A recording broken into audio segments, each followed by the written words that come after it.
In this video, I'm going to go over some really simple principles and tips that you can use to get better results in your 3v3 dinghy team races.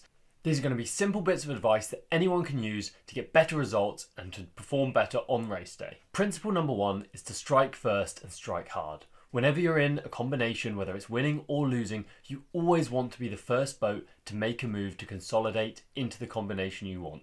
If you're not in a stable winning combination, you need to act first before your opponents to not give them any time to get into a winning combination for them or consolidate their own winning combination, and to sort your position out so that your team have the best chance of getting over the line in a winning combination. Don't wait for the next mark. Don't wait for the next easy opportunity. You want to be creating the opportunities by attacking first or pushing forwards with your teammates in a decided manner to the next place where you do the conversion, rather than waiting for the conversion to fall into your lap. If you watch the best teams team race, they'll always be executing their maneuvers before their opponents. They'll be going straight for conversions as soon as they've realised what the play is. As soon as they've realised what combination they're in, they're going to try and get a conversion off immediately. So don't waste time, act fast. So tip number two is that if in doubt in a 3v3 team race, you should always try and get the one. In a 3v3 team race, 8 out of the 10 winning combinations involve a one, and therefore it's super important that wherever possible you try and get the one. It's going to be really hard to win races unless you have boats in first, or if in doubt second. And so if you're in doubt, up the first beat, if you don't know what to do, always just try and sail fast and get the one. And you should always be very careful about giving up the one. It's never something you should take lightly, and it should always be an informed, careful decision. Similarly, if you're in a 2-3, if you're behind, if you're losing, and there's an easy opportunity to attack forwards, always take it. Always get that one if you can, because all of the safest winning combinations are going to involve you guys having control of the front of the race. Tip number three, if in last, sail fast. If you're losing the race, if you're in the 6, just get your head down and sail fast. Treat it like a fleet race. Too many times you'll see a boat in 6, they're losing and they're still talking about all their tactics. They're still looking for these opportunities that aren't there. If you're in 6, you need to shut up, get your head down and sail fast. Stop shouting at the umpires. Stop complaining about your red flag. Stop complaining about what's already happened in the race, and just get your boat moving. Look for pressure, look for the shifts, and get back into the race in contact with the rest of the team. And tip number 4, while we're on that note of being in last, being at the back, losing, is that you should never give up.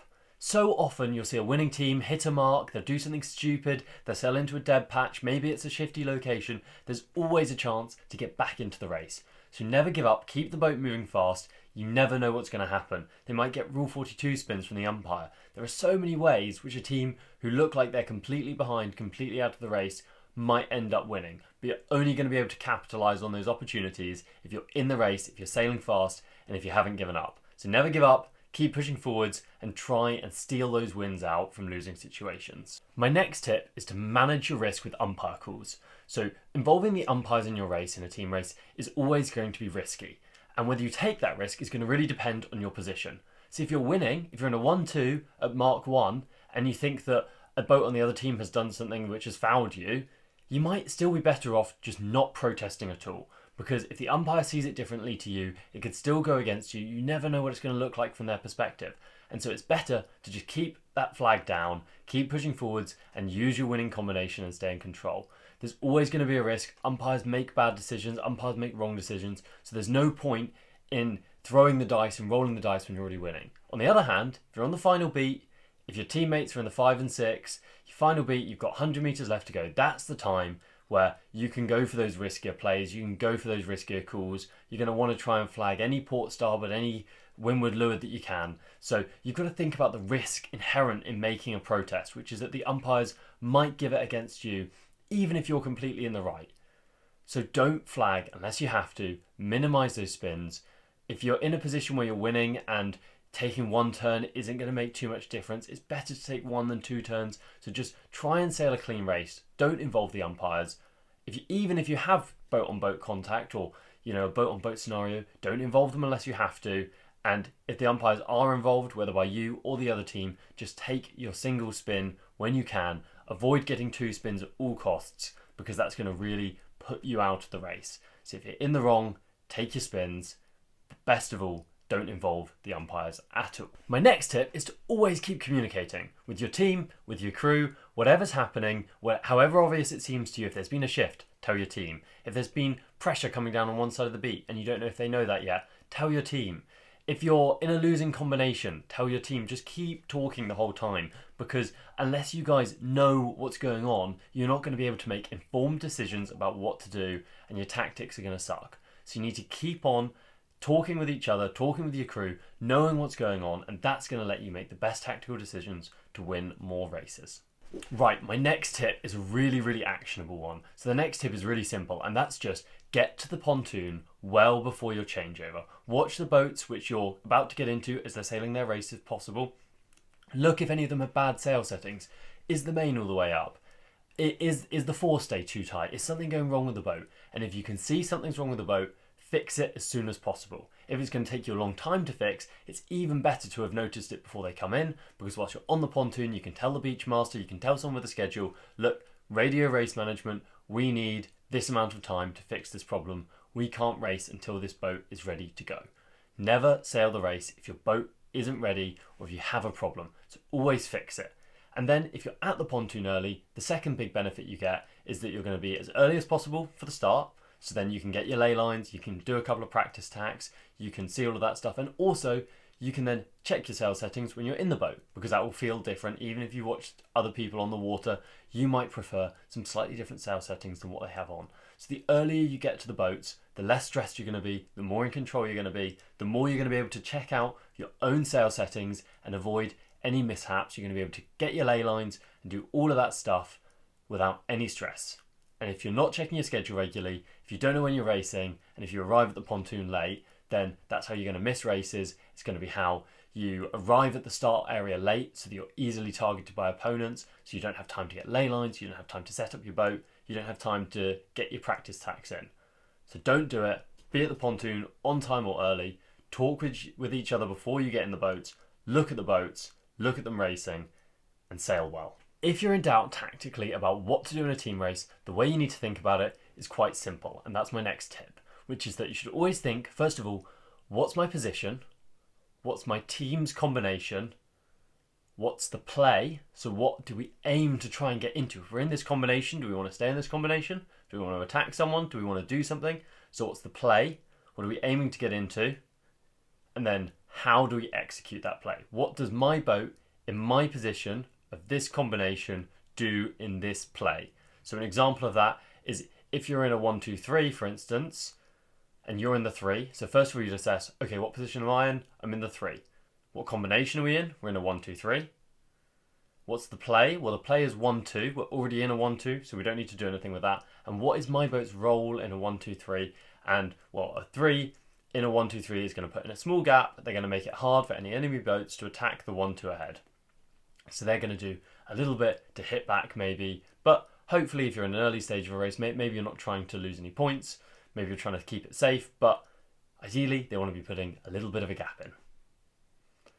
So by using this framework, we can minimize mistakes, we can look for ways to improve our combinations, and we're never going to miss out on tactical opportunities because we don't know what's going on.